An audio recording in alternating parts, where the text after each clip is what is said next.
In 2019, you all will join the distinguished ranks of our alumni.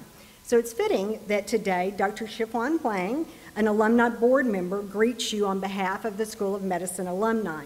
She is also the mother of one of your classmates, and her husband is here. She met her husband here at this medical school, and I understand he is here on stage as well.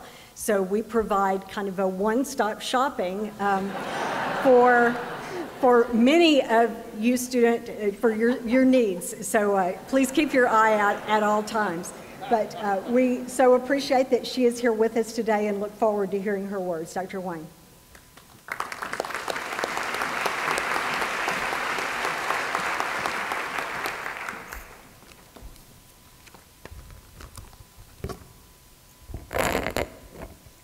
Thank you, Dr. Eden Folsonby, and it is an honor to be here with you all today. My, what a fine-looking group of young men and women we have here. And you guys are all very smart. You can't ask for a better combination than this.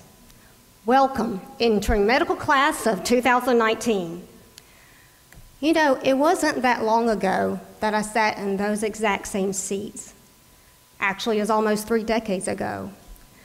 What you don't realize is someone sitting next to you today may end up becoming your best friend, may also become your maid of honor or best man, may happen to become your husband or wife. Your future practice partner isn't sitting too far from you. For me, I came here for one goal, and that was to get my MD. But unexpectedly, I also end up getting my MRS to another medical student here at this school. And sometime after that, a baby too. Yes, all right here at this school. The truth is, things don't always go as expected. I had my sights set on becoming an ER doctor because I was drawn to the drama, the intensity, the excitement. You see, when I was growing up in South Carolina, my family, we went to the county ER lot, very much like the University Hospital you'll be rotating through, and the Robert B. Greene. Since my parents didn't speak English well, I was the designated family spokesperson. I would tell the triage nurse, my little brother almost sliced his finger off, or my baby sister's running a fever. One night during dinner, my sister started shaking, convulsing. She was running a temperature. We rushed to the ER at Richland County. That night, she was diagnosed with acute lymphocytic leukemia. The doctors told us that night there is no cure.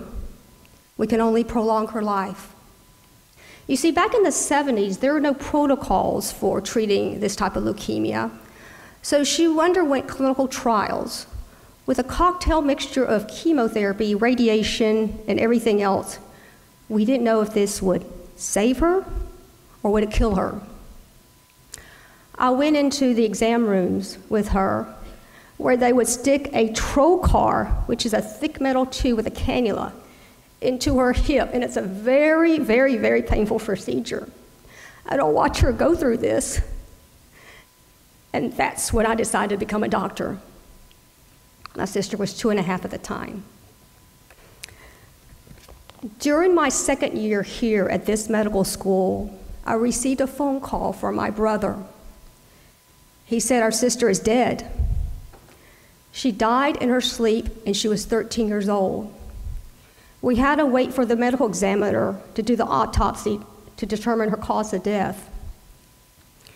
I was in a state of shock, and I could not continue emotionally.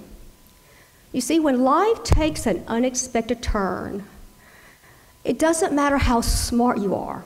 It doesn't matter how caring you are. These cruel forces threw me off my feet. When I was walking, all I could think about was my sister. When I heard an ambulance around here, I thought about my sister. When I looked at my cadaver in my tank, I thought I was looking at my sister's body. The Associate Dean of Student Affairs at the time granted me a leave of absence so I could get hold of my grief.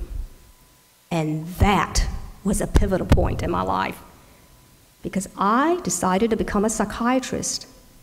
You see, I realized that having gone through something so painful, someone dying on you so suddenly, the searing pain of my sister that went through all these painful treatments, all these painful trials, and then dying, I actually had developed empathy, and I could understand people that had never gone through something like this in life.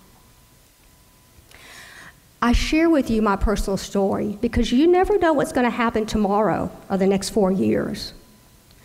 But what I want to let you know is that this remarkable school who helped me get through the death of my sister, then you are in very good hands.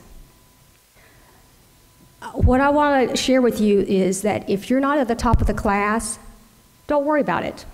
Because only one of y'all can be at the top of this class. But whatever comes your way, the unpredictable forces of nature, you need to get help. Get help before you realize it. And do not give up.